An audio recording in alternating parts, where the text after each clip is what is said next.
Hello student, good afternoon. Myself Vijay Kumar Yadu from mechanical department. इस lecture में हम लोग quality control and quality assurance के part 3 के बारे में डिस्कस करेंगे। इस पार्ट में कॉस्ट ऑफ पुअर क्वालिटी का जिक्र करते हैं कि कॉस्ट ऑफ पुअर क्वालिटी क्या होता है। इससे पहले हम लोग क्वालिटी के बारे में देख चुके हैं कि क्वालिटी क्या होता है, कैसे उसको डिफाइन किया जा सकता है। अब डिस्कस करते हैं कॉस्ट ऑफ पुअर क्वालिटी, तो जिसमें आपका फर्स्ट है प्रिवेंशन कॉस्ट। इसके अंतर्गत है built it right the first time. तो जो बिल्टअप है प्रोडक्ट का, जो बिल्डअप टाइम है वो क्या होना चाहिए, राइट होना चाहिए, सही तरीके से उसको बिल्ड किया जाए, अननेसेसरी कॉस्ट उसमें ना ऐड किया जाए। अननेसेसरी कॉस्ट, अननेसेसरी मटेरियल लगेगा, या सही तरीके से नहीं होगा तो वहां पे क्या हो जाएगा, जो कॉस्ट है वो बढ़ जाएगा। तो फर्स्ट टाइम जो कॉस्ट है उसको क्या होना चाहिए, सही तरीके से उसका कॉस्टिंग हो। Appraisal cost, inspection and testing cost, तो सही तरीके से उसका इंस्पेक्शन हो और उसका सही तरह से टेस्टिंग हो, तो इसका अप्रेजल कॉस्ट। प्रिवेंशन कॉस्ट क्या है कॉस्ट ऑफ पुअर क्वालिटी में, these are the plan cost an organisation incurs to ensure that errors are not made by any stage during the delivery process of the product and service to the customer। तो जो भी delivery process है या service of the customer है वो कहीं पे क्या होना चाहिए, एरर्स नहीं होना चाहिए। इसमें प्रिवेंशन कॉस्ट है। द डिलीवरी प्रोसेस में इंक्लूड डिजाइन हो सकता है, डेवलपमेंट हो सकता है, प्रोडक्शन हो सकता है और शिपिंग हो सकता है। ठीक है, तो इस चीज को बिल्कुल ध्यान देना चाहिए डिलीवरी के टाइम कि अननेसेसरी वहां पे क्या होना चाहिए, कॉस्ट ना हो, नहीं तो क्या होगा वहां पे अलग से हमको कॉस्ट ऐड करना पड़ेगा, तो प्रिवेंशन ऑफ कॉस्ट आ गया। जैसे एग्जांपल देखते हैं, इसमें क्या है, क्वालिटी प्लानिंग कॉस्ट, या फिर इसमें और इंक्लूड आपका information system cost, education and training cost, quality administration staff cost और process control cost, market research cost, field testing cost and preventing maintenance cost. तो these are the cost including in prevention cost. ठीक है, the cost of preventing mistakes are always much lesser than the cost of inspection and correction. तो जो अब prevention जो cost है वो क्या होना चाहिए, कम से कम होना चाहिए। किससे कम होना चाहिए, आपका इंस्पेक्शन एंड करेक्शन कॉस्ट है। अगर हम लोग प्रिवेंशन में इतना सारा कॉस्ट इन्वॉल्व कर देंगे तो फिर प्रोडक्ट का कॉस्ट क्या हो जाएगा, हाई हो जाएगा, या हमारा जो प्रॉफिट है वो कम हो जाएगा। तो हमको कहाँ पे उसको ज्यादा करना है, जो भी इंस्पेक्शन कॉस्ट है प्रोडक्ट का या फिर जो करेक्शन कॉस्ट है, उस इंस्पेक्शन या करेक्शन कॉस्ट को हमको क्या करना है, ज्यादा से ज्यादा करना है।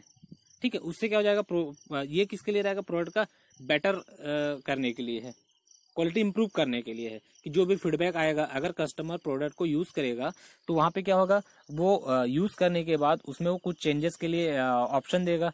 तो जब प्रोडक्ट चेंजेस के लिए आइडिया देगा तो वहां पे हमके पास क्या होना चाहिए, कॉस्ट होना चाहिए, उस कॉस्ट को वहां पे ऐड करें अपन। ठीक है, तो इंस्पेक्शन और करेक्टिंग कॉस्ट हो गया। फिर अप्रेजल कॉस्ट, तो these include the cost of verifying, checking और इवेल्युएटिंग अ प्रोडक्ट और service during the delivery process. तो अप्रेजल कॉस्ट क्या है आपका, these include the cost of verifying, verify करने के लिए, चेक करने के लिए, या फिर इवेल्युएटिंग अ प्रोडक्ट और सर्विस डिलीवरी प्रोसेस के टाइम। ये सब कॉस्ट को चेक करते हैं, उसके लिए यूज होता है। डिलीवरी टाइम क्या करता है, उसको वेरीफाई करते हैं, चेक करते हैं, इवेल्युएट करते हैं, तो उसमें जो भी कॉस्ट लगता है वो अप्रेजल कॉस्ट है। ठीक है, जिसमें आपका क्या है, जैसे एग्जांपल्स है, internal production audit cost, test and inspection cost, instrument maintenance cost, supplier evaluation cost and audit report cost. तो these are the cost involve appraisal cost. फिर है अपन डिस्कस करते हैं failure cost.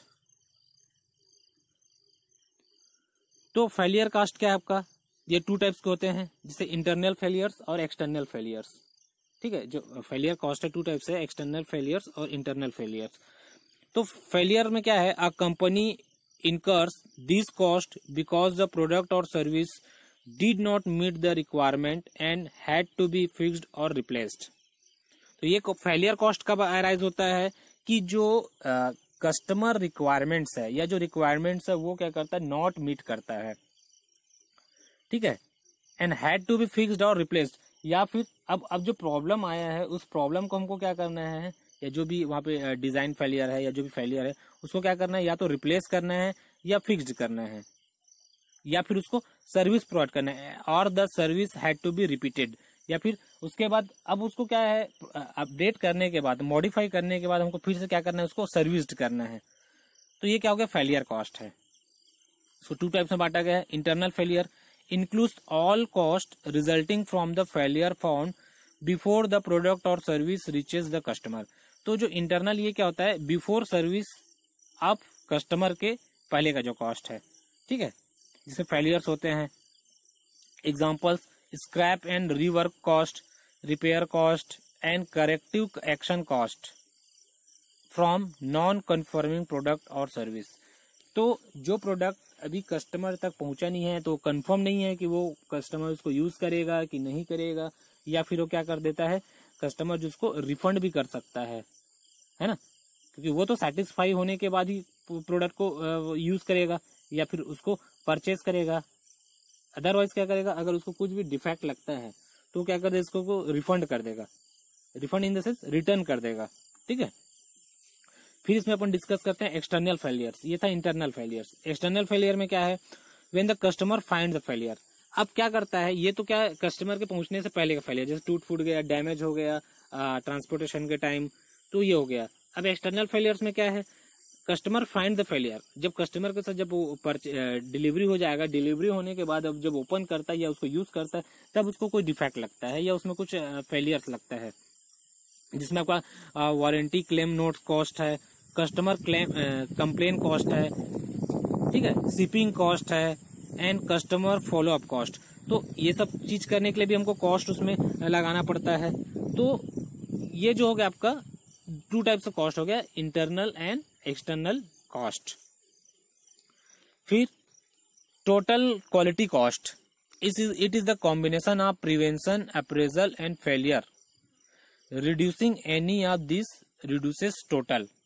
Total quality cost क्या है, जिसमें आपका कॉम्बिनेशन है, प्रिवेंशन कॉस्ट है, अप्रेजल कॉस्ट है और फेलियर कॉस्ट है। तो reducing any of this reduces total. फिर की टू मिनिमम कॉस्ट, अब मेन हमारा क्या है, कॉस्ट को मिनिमम रखना है।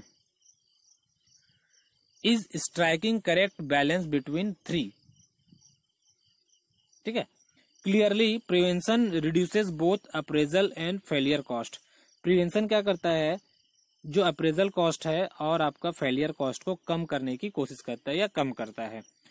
Eventually cost of prevention itself start to increase total cost and so much be control and set in the cost, ठीक। अब लास्ट में हम लोग डिस्कस करते हैं, ये था कॉस्ट ऑफ पुअर क्वालिटी, ठीक है, पुअर क्वालिटी कॉस्ट। अब हम लोग बात करते हैं कॉस्ट ऑफ क्वालिटी। तो क्वालिटी कॉस्ट ऑफ क्वालिटी को 2 टाइप्स में है, जैसे cost of conformance and cost of non conformance.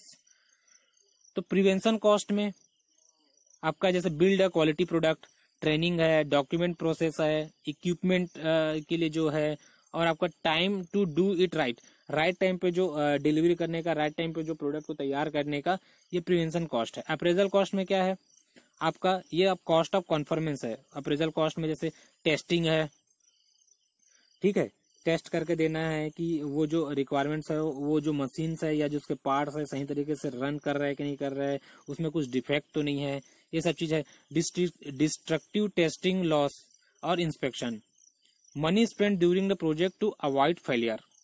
तो दिस आज क्या था, कॉस्ट ऑफ क्वालिटी में कॉस्ट ऑफ कन्फर्मेंस था। अब हम लोग डिस्कस करते हैं कॉस्ट ऑफ नॉन कन्फर्मेंस, जिसमें इंटरनल फेलियर कॉस्ट है, ठीक है, जिसमें रीवर्क है और स्क्रैप है, found by the project and failure found by the customer. Failure found by the customer में क्या आपका एक्सटर्नल फेलियर कॉस्ट है, जिसमें लायबिलिटीज है, उसका वारंटी वर्क है और लॉस्ट बिजनेस।